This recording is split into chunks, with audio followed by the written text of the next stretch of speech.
Eth, darling, you do look stunning. You look divine, darling.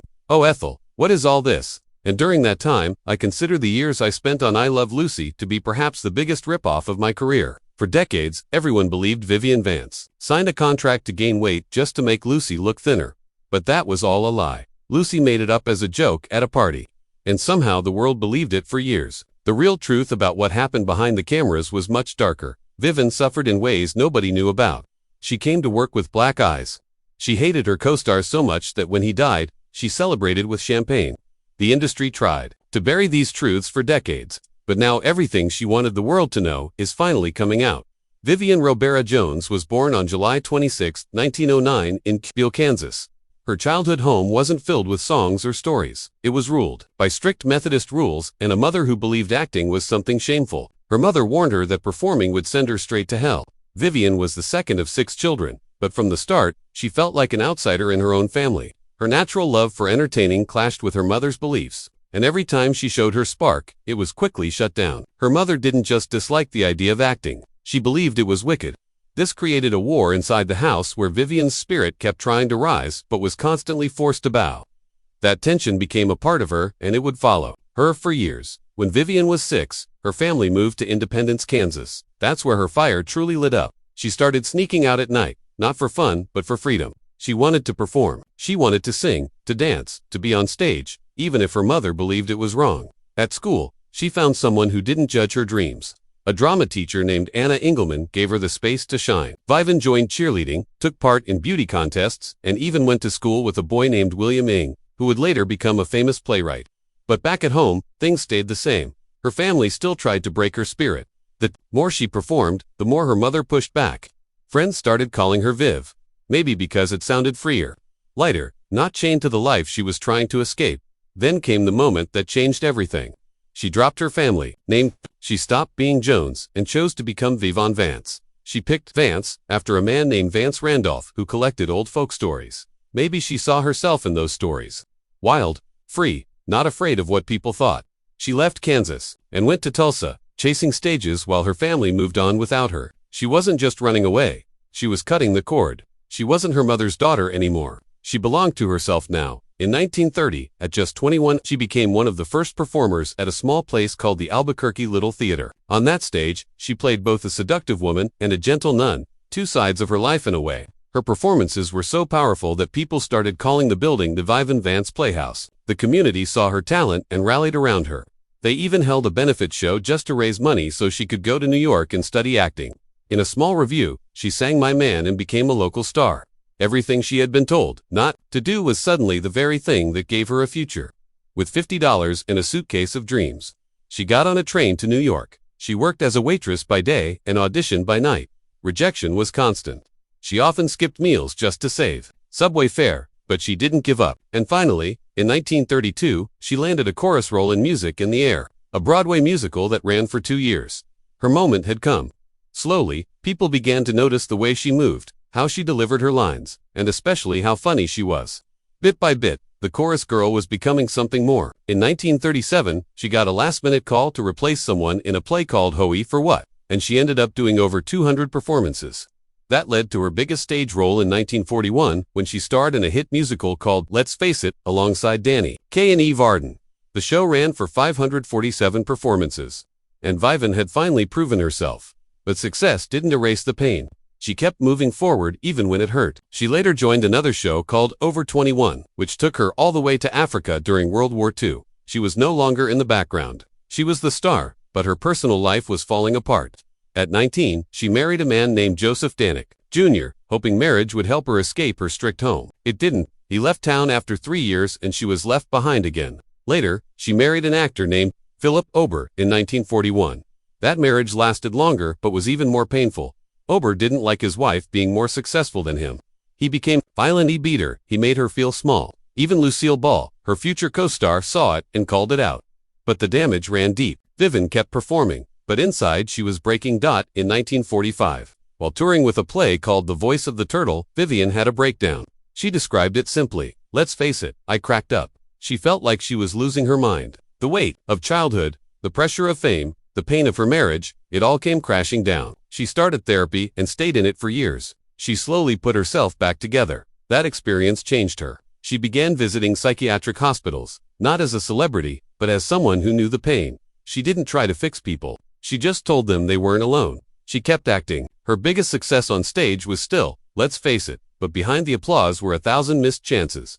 After a revival of The Cradle Will Rock in 1947, she moved to California to try her hand at film. It didn't work out. She acted in just 2 movies, The Secret Fury in 1950 and The Blue Veil in 1951. One producer offered her a flashy striptease number in a musical. She turned it down. That role later made Mary Martin a star. She also lost a part in Carousel because a choreographer wanted her fired as revenge. The setbacks piled up. Still, she didn't give up. In 1951, something big happened in television. A 42-year-old woman named Vivian Vance was chosen to play Ethel Mertz in I Love Lucy. For decades, people believed she had signed a strange contract, saying she had to gain weight, 15 pounds to be exact, to make Lucille Ball look more glamorous by comparison. But that contract never existed. It was just a joke. Lucille made it up for fun at a party, writing silly rules like gaining 5 pounds every week and never being funnier than her.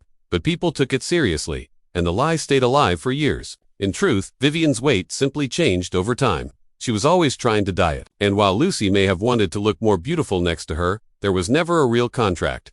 Still, that myth became one of the most famous stories in Hollywood. Vivian wasn't some unknown actress before I Love Lucy. She had been on Broadway since the late 1920s. She even stood in for the great Ethel Merman in 2 Cole Porter musicals. By the early 1940s, she had her own lead roles. In 1951, she was performing in a play in La Ola, California, when Desi Arnaz and producer Jess Onheimer saw her on stage. They hired her right away. But when Lucy found out, she wasn't happy. She looked at Vivian and said, "You can't play Ethel. You're my age. You have the same hair color. You're too pretty." So to fix that, the crew made Vivian wear clothes that were too tight and used makeup to make her look awkward. They wanted her to seem older and less glamorous so Lucy could shine. The first time Vivian met her on-screen husband, William Froley, she didn't know who he was. She turned to Desi and asked, "Who's that old man over there?" And when she was told that he'd be playing her husband, she laughed and said he looked more like her grandfather. Froley heard that and never forgave her. He disliked her from the very beginning. That dislike never went away, and their real tension became part of the show. But she didn't just clash with Froley. Lucy and Vivian also argued sometimes. In one moment during Lucy's pregnancy, she snapped at Vivian for being late. Vivian fired back, saying something so sharp that Lucy couldn't help but laugh. From that day on, they clicked as comedy partners. Their fights may have been real, but they created magic on screen. In February 1954, Vivian made history. She became the first woman ever to win an Emmy for Outstanding Supporting Actress. She won for playing Ethel in 1953, and the award created a brand new category in the Emmys. It proved how important side characters really were. Vivian was nominated 3 more times, in 1954, 1956, and 1957. But even with the award and fame, she felt stuck. She had once been a glamorous Broadway star, but now everyone only saw her as Ethel, the plain landlady. The Emmy made her a legend, but it also trapped her in a role that she feared would never end. Bonnie became a fight. In season 1, she earned just $280 a week, the same as Froley, but by season 6, she was making $7,500 a week.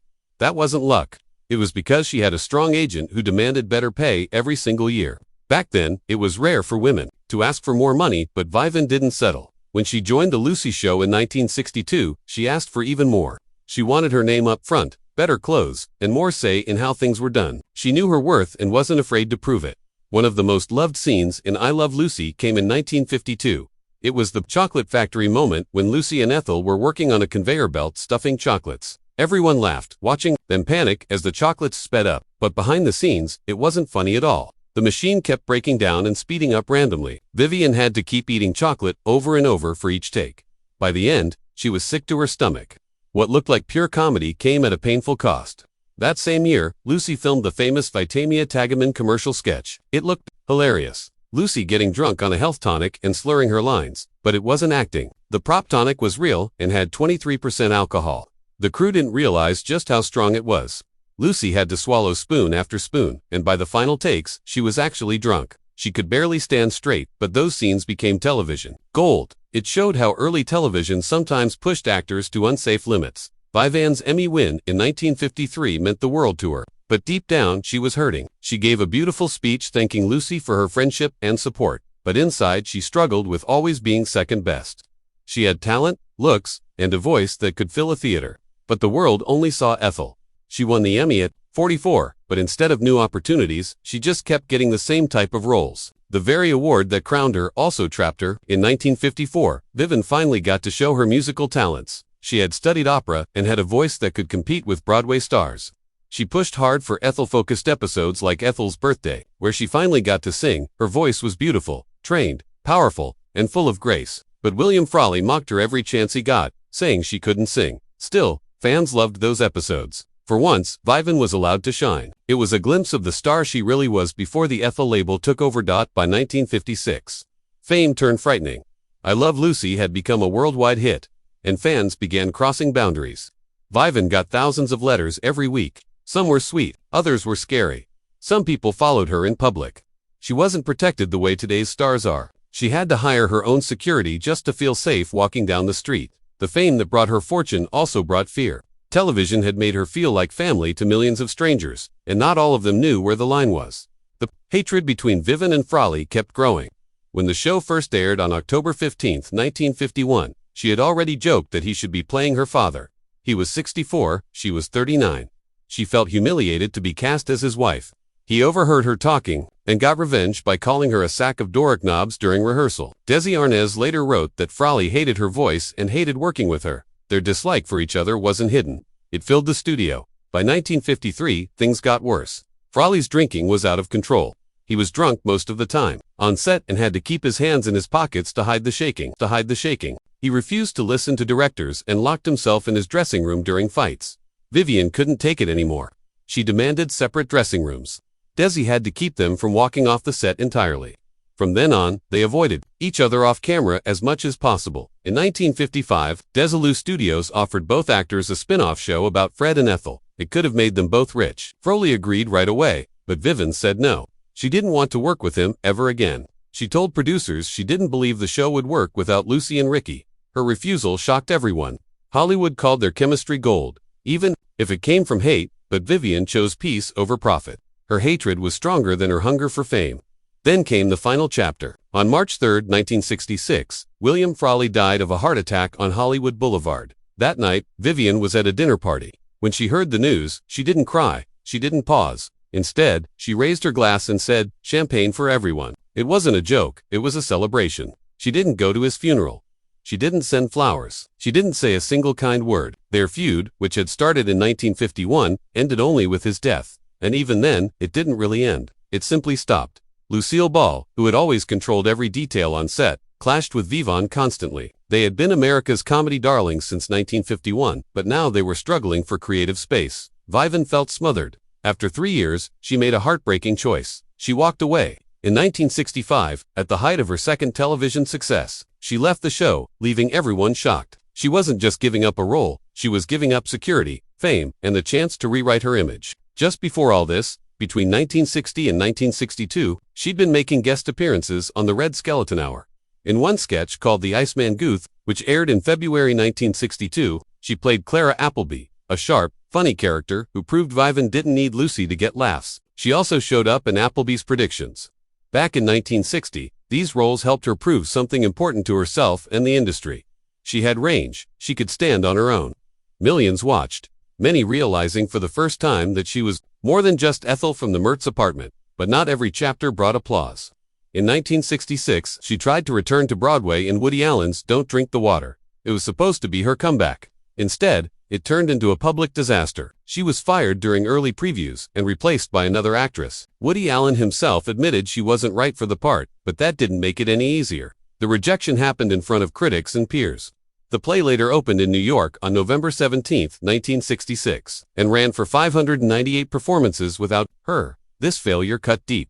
Once again, she was boxed into her old role, stuck as Ethel forever. It felt like every step away from Lucy only led to more heartbreak. By the 1970s, Vivian had traded the stage and sitcoms for something more stable but less glamorous. She became the cheerful face of Maxwell House coffee commercials, playing a character named Maxine. In one of the most remembered ads from around 1976, she handed out coffee with a smile, saying, "Could be the best instant of your day." These commercials were cozy and familiar, and she did them well. But deep down, she knew what they meant.